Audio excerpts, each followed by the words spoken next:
Indonesia merupakan negara maritim yang tentu memiliki banyak kekayaan bawah air.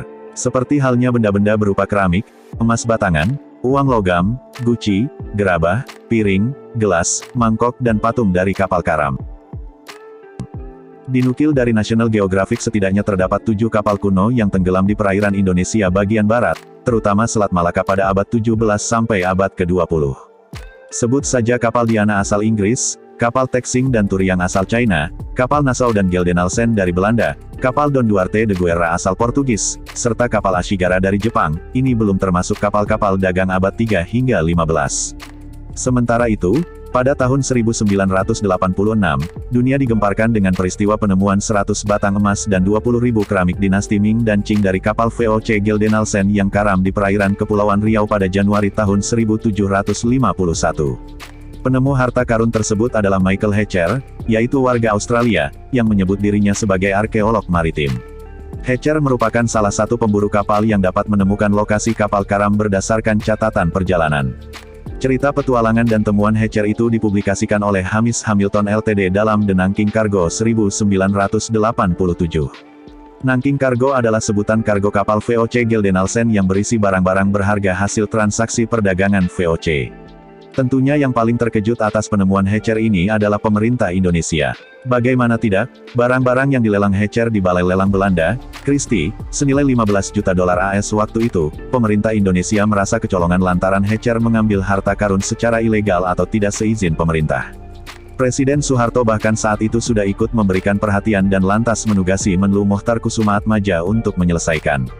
Walau saat itu muncul perdebatan apakah Hatcher mendapatkan harta itu di perairan Indonesia atau di perairan internasional.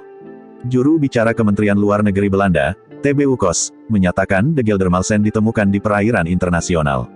Selain itu, dirinya mengklaim pemerintah Belanda telah memberitahukan soal lelang itu kepada pemerintah Indonesia.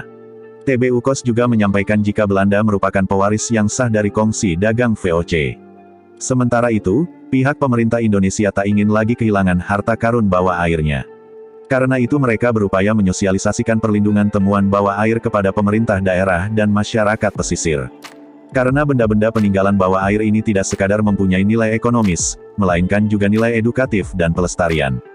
Dikhawatirkan bila benda tersebut lari ke luar negeri, Indonesia tidak lagi memiliki peninggalan bersejarah.